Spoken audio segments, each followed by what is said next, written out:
how did the process of your selection look like? You selected some works for avant-garde film section. It was actually Igor's idea, of course, to put this program together. Just one day I got an email, and it was not a long time ago, which is amazing because it means that Igor had very little time to put together such a wonderful program. But not a long time ago I got an email from Igor that he was planning to do this program. And he was hoping that myself and some other critics, curators from other countries would also help him to do it. So of course I responded that I would be glad to help him, and I submitted a list of titles from Poland, of Polish films. Because he had originally one or two Polish films which, in my personal opinion, were not the most interesting films that we could have from Poland. We kept corresponding with each other, and also I expressed my opinion about other films from other countries, and at one point I said that, in my personal opinion, Austria was underrepresented, in my opinion. But the program is so rich, and so many countries are represented in it, so I still think that even if we can point out to certain names that this filmmaker is missing or that is missing, that's normal, you know, you cannot show everything. Yeah, of course. Yeah, I just wanted to present these films that would represent more or less the history of Polish experimental film, starting from the very pioneers of Polish avant-garde cinema, the couple, the Temersons, who started to make experimental films in 1930.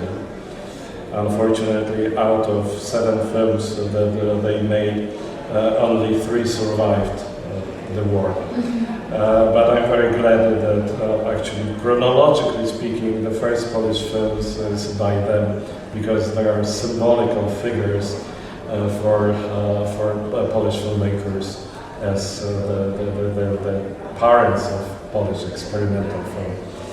So the very first Polish, the oldest Polish film is called The Eye and the Ear. It was made during World War II in 1944 in London, because they didn't spend the war. They actually spent the rest of their lives. So during the war, they happened to escape to London, and then they spent the rest of their lives in London. It's a wonderful film and relatively unknown. And then we have 2 films from 1950, from this very important year when the most important competition of experimental film ever organized took place in Brussels in 1958.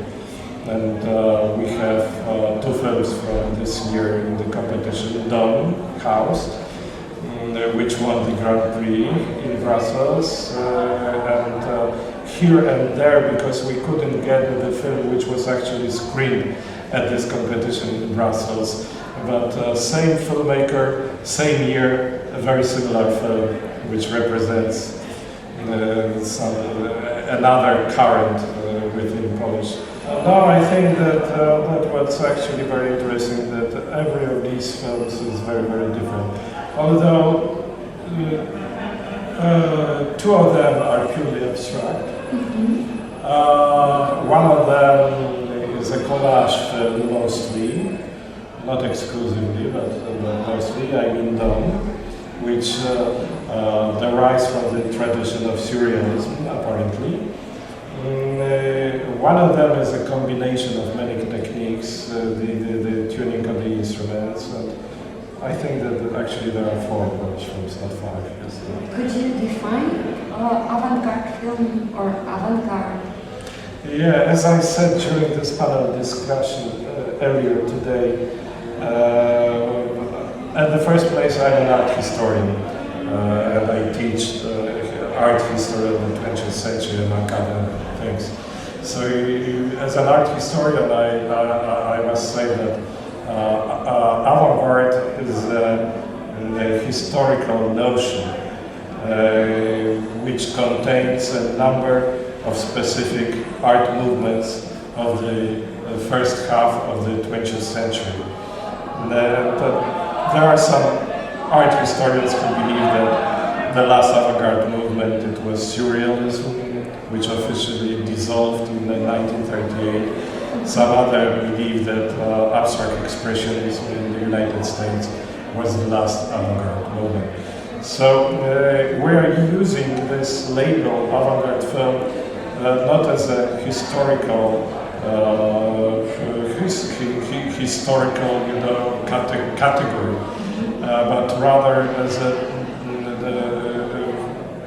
metaphor or descriptional term that describes what kind of films we're thinking.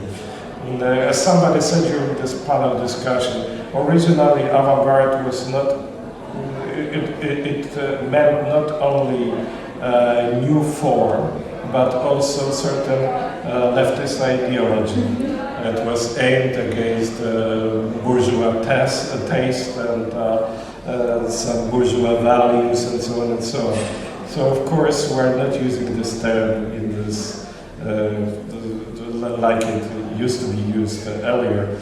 We're just meaning that avant-garde means different from a special norm, deviating from this special norm, from the mainstream. Sometimes seem weird, sometimes as narrative is concerned, different from what we are used to.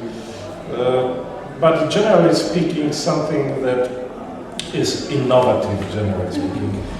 But once again, according to Cecil Starr and Robert Russell, one characteristic of an avant-garde or experimental film had to be that it had to be innovative, that it had to have a novel element, some kind of novelty in that. So this is basically it. Okay, thank you. You're very welcome.